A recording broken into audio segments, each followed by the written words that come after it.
let's talk about Nancy, because I want to go over the MO of what's going on here. Okay, there's some things to be said. First of all, you guys are trying to attach the script or something that I'm the obsessive one and globbed onto her. Now, why doesn't that work, you guys? Because again, she's ripping my story as it's happening in front of you. It's a little funny, actually. Okay, so who's obsessed? Who's obsessed? Now, I'm going to wager Nancy went on at length. This and that. There was probably some even plugs that were. It was a covert way for her to promote her own writing. Correct. Nancy's relationship with writing seems newfounded, and it also seems like she's wearing it as a badge. I almost cringe looking at her photos of her. It's constantly her with her computer, her reading something, and a hand gesture.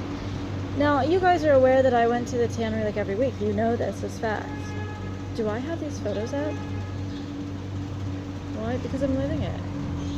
I don't have anything to prove, and I didn't then either. Nancy's coming off as defensive. I am writer. I am writer. All my pictures are going to say that I'm a writer. I don't have to, because it's first nature for me. I've been doing this for so long now. Nancy claims that this is her first love.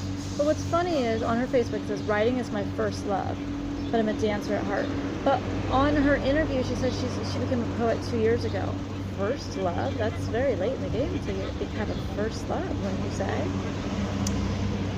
Nancy's approach to things is collegiate. It's not lived. This is why I'm a little bit hesitant. You guys are like, are you feminist or are you not? Yes. But I'm hesitant and skeptical of those that necessarily grab a banner and state in your face that they are. Why? Because it's something that you earn, and it's something that you get through lived experience and respect and love that you find for yourself, Mother Earth, the community, your children, others' children, the innocence, and the good qualities about you. Not something that you read in the textbook in like Feminist Studies 101. And she's coming off very Feminist Studies 101. In her writing, in her interview, she talks about she mostly writes from cultural perspectives. Now, I'm assuming she's referencing her,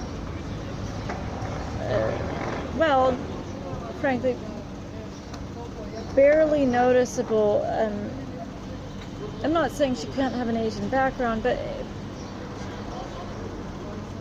Nancy's not full Asian.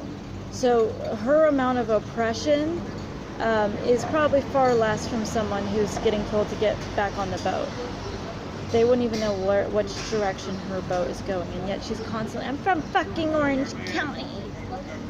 This is coming off of an MO that someone that, one, wants to identify with something larger than themselves to seem interesting, and two, someone that's sort of staking a claim and wanting it justified in order to reaffirm her own victimhood. I am oppressed. Because someone may or may not have said something about her being Asian. You guys, her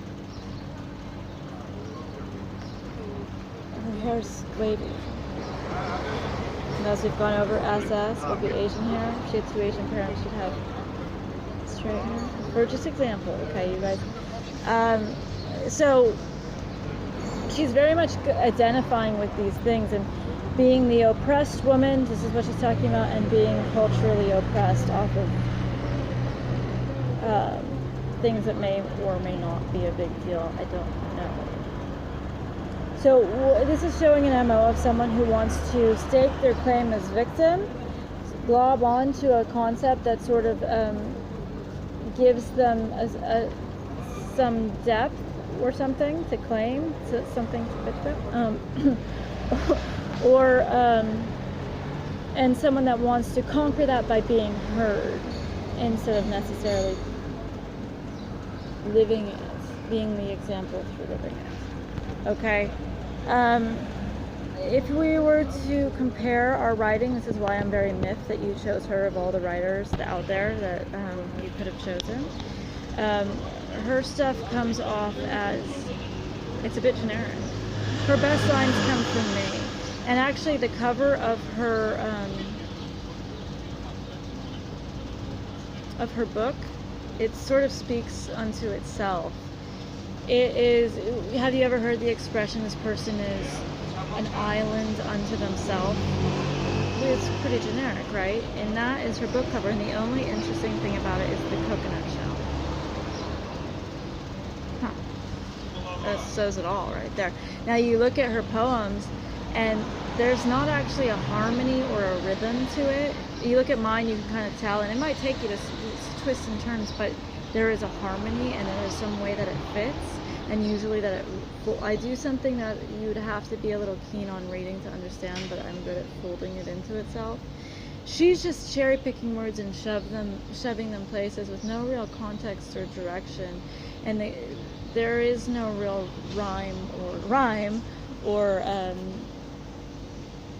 necessarily a rhythm or reason. Her stuff at its peak, at its zenith, might be found at a local mom and pop shop, etched onto a tea cozy, and you're comparing it to what I would say is more Barstool Bronte. That's my writing. Look at me, CIA. Am I lying? I'm offended that you chose Nancy as the person to represent my writing. Okay. I had mentioned I do something called wordsmithing that you really have to be experienced to understand how to do or even what it is. Her writing shows a serious lack of experience. It's not showing that it does have potential, except it's hard for me to know what it is since all her best lines are mine. But it has maybe a little something, maybe. But there's a lot of things that could go, like I just said, enveloping into itself, or coming up with these, I'm not saying sing-songy, rhymey, but just a way that she writes that is in flow, that hers, it doesn't have a distinct. Kandinsky painted the way that he heard songs. Okay? And Nancy's writing like she just stomped around in a paint bucket. Her wordsmithing attempt, I suppose, was that forest line, her leave in the forest. You can compare it to some of the wordsmithing that I've done that's very advanced. But I guess I'm sorry, that's completely elementary. And it doesn't even quite work, but anyway. In it, you guys tried to say that, if you look at what she says in her SEO piece, she spends several days to get the perfect piece of editing. You guys watch me. You can't figure out Zoom. I'm pretty sure Russia could figure out Zoom. If you zoom in on these satellites or just watch, you see I'm writing it and then I'm filming it. The whole thing takes like 10 minutes. I wrote my response pieces in less than an hour. I wrote that SEO piece in also less than an hour. And when Nancy came back with her retort, wasn't it, well, technically it's Teradata. Yeah, that's someone that has nothing to say. Her shit's not memorable, you guys. I read you that SEO thing, and I didn't see one shirt referencing anything that she wrote except for Teradata, which means it's a technicality. However, I saw a fusion of a notator shrag, but of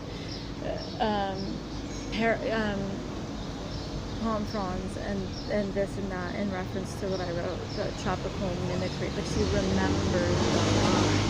Exactly. And you do remember lines in mine. A bark that's too much sound bites to be bite. You remember. Hers, tell me a line from her SEO. Come on, you guys. Actually, her best line in that, I'm pretty sure, was a quote from whatever conference she was at. No, todavía. Gracias.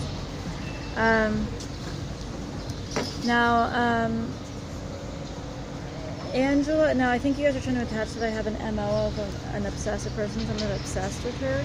It's funny because you don't even have, except for group pictures, you probably don't have us together. I knew her through that group, the same group that fucks me over, you know, Gray and Mark and Maddie and Chloe and Kevin, but, and she's friends with Levi, it's worth pointing out. But I didn't know her outside that, and actually of the entire group, I knew her definitely the least.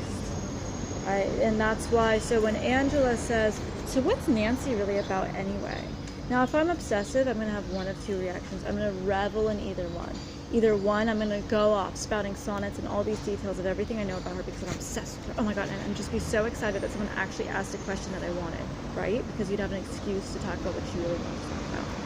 Or I'm going to go off on, oh my God, and then I heard this and all this bad shit because obsessos go one of two ways. What do I say? I don't know. It's like fucking nothing, dude. I don't know. I kind of tapped out when I found out she was a hula hooper, to be honest. But that's very indicative of her MO too. Very showy. Oh, she's a dancer at heart and a hula hooper. Right, because look at me, and it's exactly how she wears her writing on stage. I am writer. Look at all my Facebook pictures that tell you I am writer. You know where the best writers are right now? We don't. You know why? Because they're living it. They're not sitting there. Today I am a writer. No, they're out there doing. They're out there being. That's where the best writing comes from, is a life well lived, and every real writer knows that.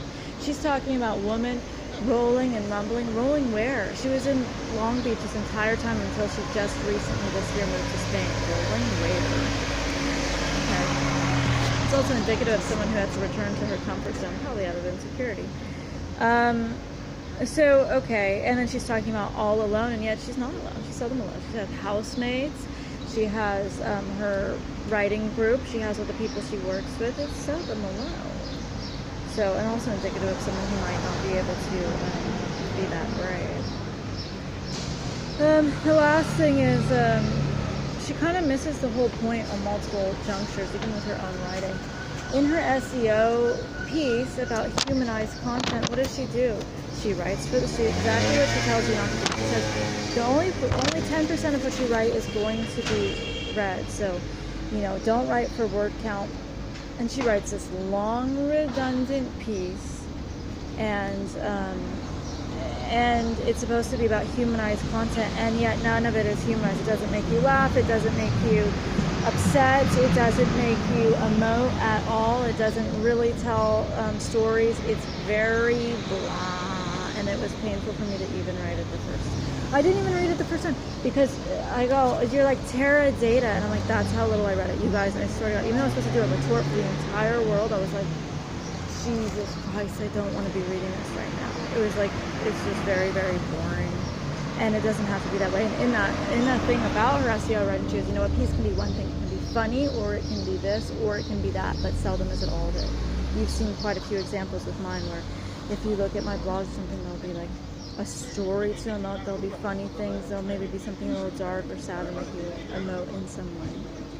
I'm not as limited as Nancy because she's sort of coming from this, some like a learned school of thought of her community. I don't write for the community. She's absolutely there to give the pat on the back from the community. That's why one of the reviewers of her book wrote a book called The Boss. Right. Of the three, right?